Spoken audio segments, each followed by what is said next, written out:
Hey guys, so as I teased in my last video, I attended the Game Awards in person this year. The Game Awards was always something that I really wanted to go to in person once, and finally, this is the first year that I was able to make it happen, that I was able to afford to go out to LA for a couple days and go see the show in person. And I loved this show.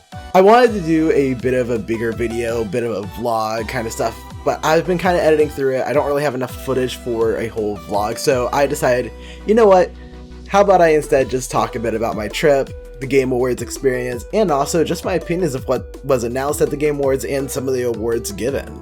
So this was my first time ever being in California, so I spent a good amount of time looking around LA, and LA is a really crazy city. It is crazy busy, as you would expect from it being one of the busiest cities in all of America.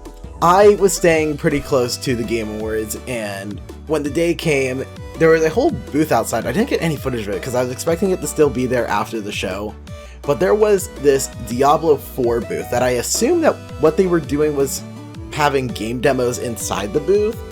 I couldn't really tell because I didn't wait in the line, but there were a lot of Diablo 4 cosplayers. All those people that we saw on stage that one day were outside running that booth, outside the booth cosplaying, all that. So going through security, this is a big talking point that I'm sure a lot of people have been bringing up because of the certain final moment that happened in the show. Security, I wouldn't say it was lax, but it was laxer than I thought it would have been. Because it pretty much was just one of those like metal detectors. You put all your stuff in a bucket, you walk through the metal detector, and they just make sure you don't have any weapons on you. So I am really hoping they do step up security next year, as I'm super sure they will after what happened at the end of the show. And then for what there's to do at the Game Awards besides going to the show, there really wasn't much. It definitely is a show built around the industry, not really meant to be like a big fan show necessarily, just more of a celebration of the industry as a whole. So besides that one picture I took and posted on social media, there really isn't much outside of like the actual theater. Everything you see of that theater is pretty much it. So let's get into the actual show. I want to talk about like the different experiences of seeing it in person.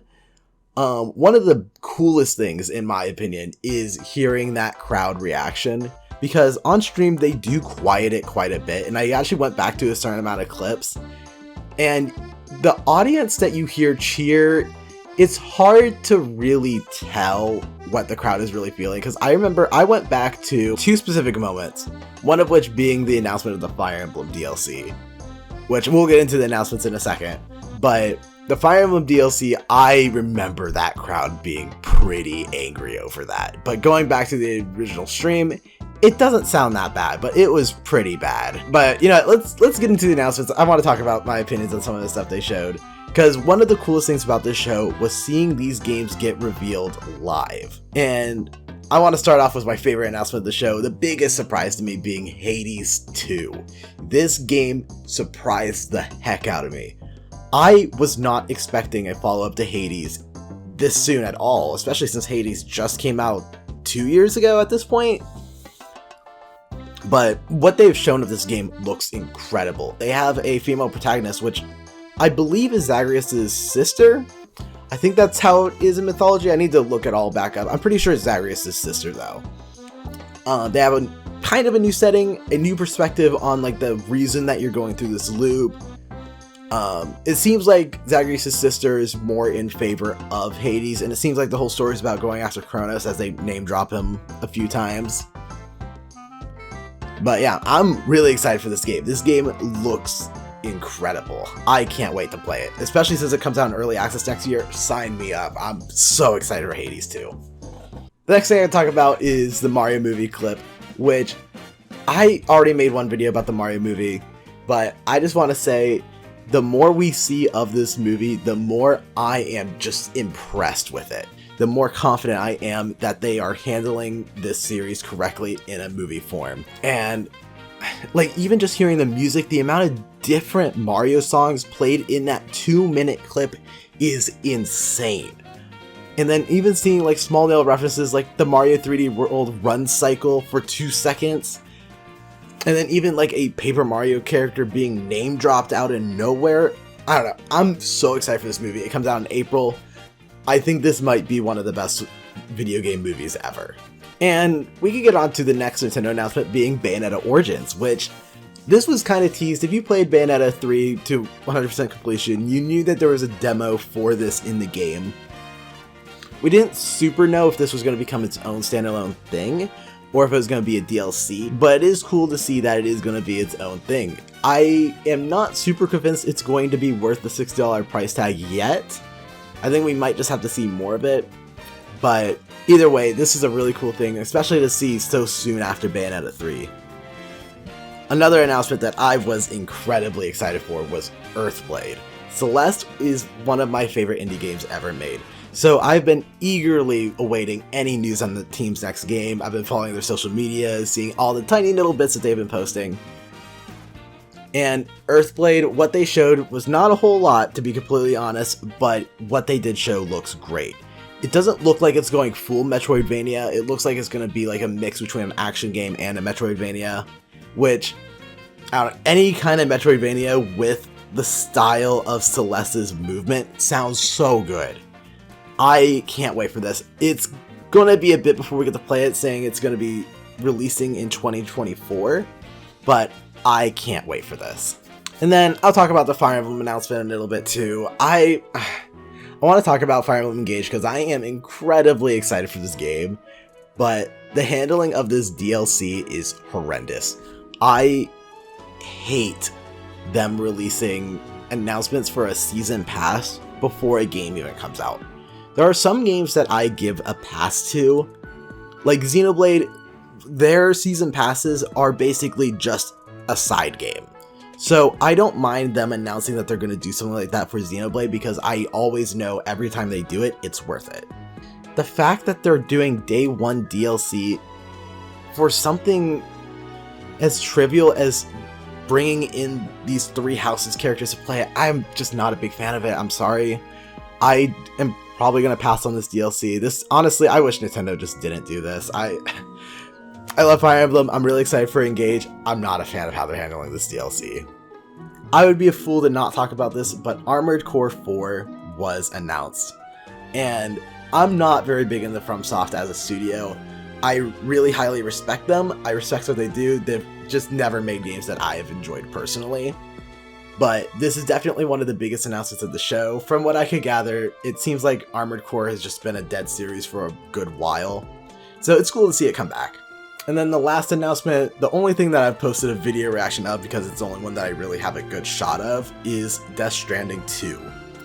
I was not a huge fan of Death Stranding 1, but I've always had respect for what Kojima tried to achieve with that game. And while there's a lot of things I do like about it, I do hope they fix a lot of these things with a upcoming sequel. And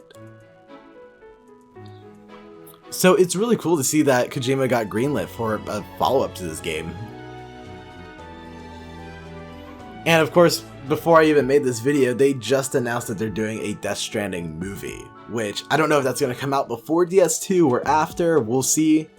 But it is really cool to see that Kojima is continuing to build upon this universe. But yeah, let's talk about some of the awards. Of course, I mentioned this in my last video, Xenoblade 3 is my personal game of the year, and I was really hoping that Xenoblade 3 would win one award. Unfortunately, it didn't, but it was up against some pretty massive games. It was an uphill battle. We weren't gonna win, but it's okay. We all know Xenoblade 3 is incredible in our hearts. The game of the year ended up being Elden Ring, which I think a lot of people expected, in all honesty. Even though, like I said, I tried Elden Ring, didn't do much for me, but I can still respect it for what it is, and I can fully see why people would say it's the game of the year. It is the game that took over social media for a few months, and pretty much the only game this entire year that did that. So Elden Ring definitely very well deserved. And I would say most categories felt pretty deserved. I feel like the only other games that I feel like should have gotten either more nominations, or I wish that they just won one award, is Neon White and Sonic Frontiers. Stray ended up winning the best indie, and I'm not gonna sit here and be like, oh, it's undeserved or anything like that.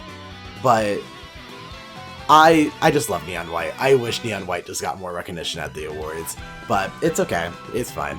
And Sonic Frontiers, I wish it just got a soundtrack nomination, honestly. I think the game is great, but it's not going to beat any of these other games in terms of gameplay. But I do wish it got a soundtrack nomination at the very least. It was pretty high up in the Player's Voice Awards, and I don't really care what side anyone's on.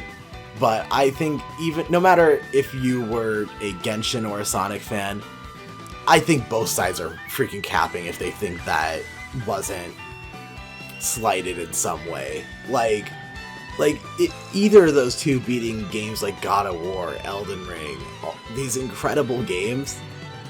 I don't know. I'm not trying to downput these two games. I feel like Sonic only really got its high boost because Sonic fans were a little upset that it didn't get an actual nomination for any of the other awards.